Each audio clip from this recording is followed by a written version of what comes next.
Hello friend, welcome back to my channel. তোমরা সবাই কেমন আছো বন্ধুরা? তোমাদের সবাইকে অনেক অনেক ভালোবাসা। আর এই গরমের মধ্যে সবাই কেমন আছো বলো? ভীষণ গরম পড়েছে, কিন্তু সবাই ভালো থেকো আর সুস্থ থেকো। গরমের মধ্যে তো জানি কেউ ভালো থাকতে পারে না, তেমন একটু ভালো থাকার চেষ্টা করো। এই দেখো, আজকে আমি আবার কি রেসিপি নিয়ে এসেছি। কই মাছ। কই মাছ দিয়ে কী করব জানো? কই মাছ দিয়ে তো অনেক রকমের রান্না করে খাওয়া যায়। কই মাছ যেমন পাতলা ঝোল করে খাওয়া যায়, ভালো সবাই বলে। আবার ফুলকপি দিয়ে রান্না করা যায়, নানান রকমভাবে রান্না করা যায়। যেমন ধরো, আজকে আমি কই মাছ দিয়ে একটা রেসিপি বানাবো। রেসিপিটার নাম কি জানো? নিশ্চয় দেখে বুঝতে পেরেছি কি রেসিপি হবে। রেসিপিটার নাম হচ্ছে তেল কই। তেল কই করবো, দেখো কীভাবে করি। দেখেছো, মাছটাকে প্রথমে ভালো করে ধুয়ে নিয়েছি। মাছটাকে কিন্তু একটু ইয়েতে একটু খড়খড়ে জায়গায় ঘষেছিলামও কালো কালো দাগটা ওঠার জন্য, কিন্তু উঠিনি জানো। যাই হোক, ভালো করে ধুয়ে নিয়েছি। ধুয়ে তারপরে নুন দিলাম, একটু হলুদ দিলাম, ভালো করে নুন হলুদ মাখিয়ে নিলাম। ঠিক আছে, মাছটাকে ভালো করে নুন হলুদ মাখিয়ে নেব।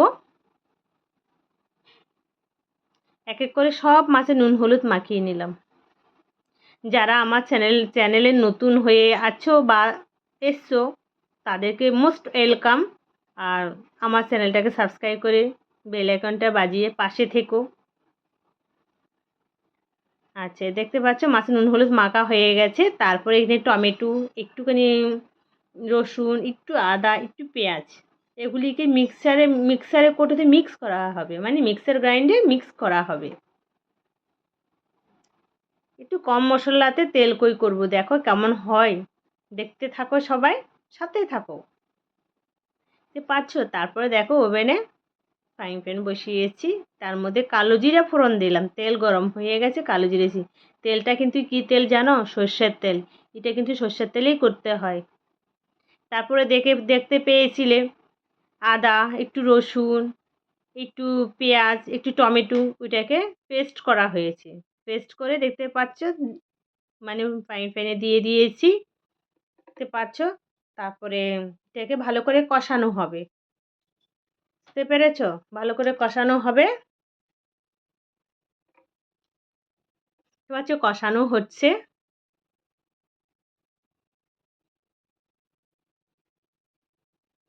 সবাইকে অনেক অনেক ভালোবাসা আমার এই রেসিপিটা দেখার জন্য, আমাকে টাইম দেওয়ার জন্য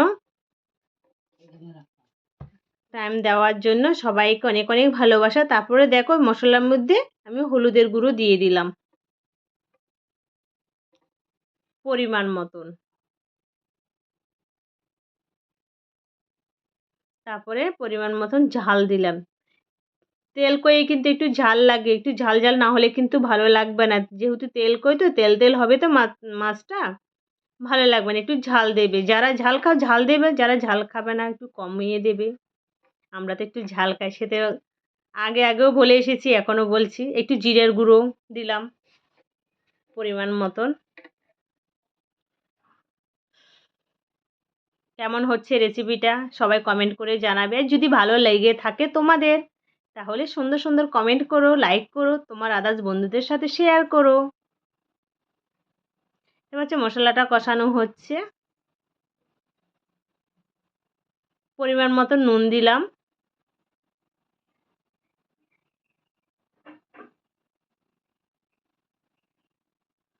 আমি কিন্তু কই মাছটাকে কিন্তু ভাজা করিনি। আমি ভাজা করার ছাড়া কিন্তু তেল কই করছি। তেল কই করতে গেলে ভাজা করে না ম্যাক্সিমাম। আবার যারা ভাজা ছাড়া খায় না, তারা কিন্তু ভাজা করে করে। তোমরা যদি চাও মাছটা ভাজা করে নিতে পারো। একটু কাঁচা লঙ্কা দিয়ে দিলাম, যদি ঝাল কম হয়, কেউ যদি কাঁচা লঙ্কা খায় কাঁচা লঙ্কা দেবে। আর স্বাদ মতন মিষ্টি দিয়েছি, চিনি দিয়েছি। যেহেতু আমার তরকারিতে একটু মিষ্টি লাগতে হয়, মিষ্টি না দিলে আমাদের ঘরে কেউ খাবে না। আর বিশেষ করে তো আমার শাশুড়ি মিষ্টি ছাড়া তরকারি খায় না। আমরা বাঙাল তো একটু মিষ্টি ফিষ্টি দিয়েই খাই। দেখতে পাচ্ছ মশলাটা কষানো হয়ে এসেছে। সবাই দেখো, ভালো লাগবে।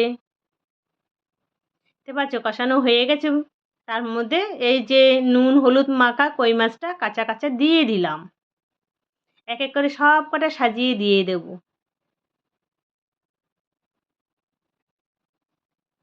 রেসিপিটা কেমন হচ্ছে বলো তো? ভালো হচ্ছে তো? ভালো হবে তো? কি মনে হচ্ছে তোমাদের? কমেন্ট করে জানাও। আর সব বন্ধুদের সাথে তোমরা শেয়ার করে দিও। আর কেমন হচ্ছে জানাবে। দেখতে পাচ্ছ একটু ঢাকা দিয়ে রেখে দিয়েছিলাম, ঢাকাটা তোমাদের দেখানো হয়নি। তো অনেকটা কমপ্লিট হয়ে এসেছে রান্নাটা। মাছটাও ফুটে গেছে। মাছটা খেতে কিন্তু দুর্দান্ত লেগেছিল আর খুব ভালো লেগেছিল। তোমাদের কেমন লাগবে জানি না, আশা করি ভালো লাগবে। যদি বন্ধুরা তোমাদের ভালো লাগে তাহলে লাইক শেয়ার কমেন্ট করো, সাবস্ক্রাইব করো নতুন হয়ে থাকলে। আর ভালো ভালো কমেন্ট করবে, তোমাদের কমেন্টের আশায় বসে আছি।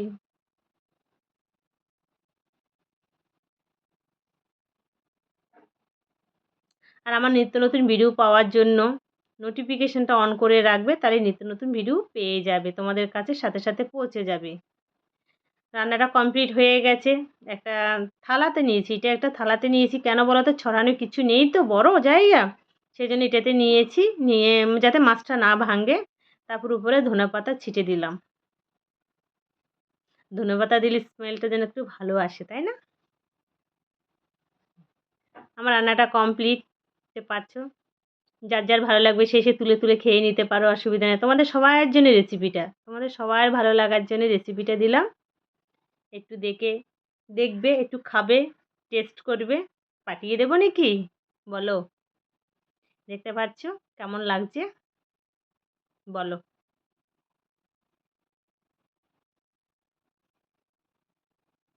সবাইকে অনেক অনেক ভালোবাসা, টাটা। আরেকটা রেসিপি নিয়ে এসেছি, দেখতে পাচ্ছ, যেটা টাটা করে দিলাম, এবার এটা আবার ওয়েলকাম করলাম। কি বলো তো, ঢেঁড়স ভাজা করছি তার সাথে। সেদিন ঢেঁড়স ভাজাটাই করেছি, মাছ আর ঢেঁড়স ভাজা। ঢেঁড়স বলো কে ভেন্দি বলো, ঢেঁড়সটাকে কুচি কুচি করে দেখো ভাজা বসিয়ে দিয়েছি, পেঁয়াজ দিয়ে ভাজা করে নেব।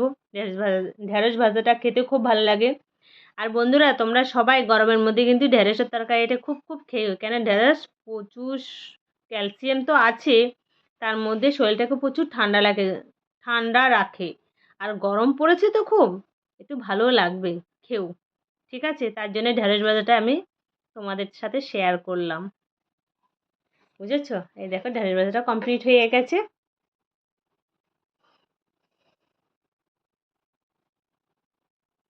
সবাই ফুল ভিডিওটা দেখো, কেউ স্কিপ করো না প্লিজ, অ্যাড সহ দেখো।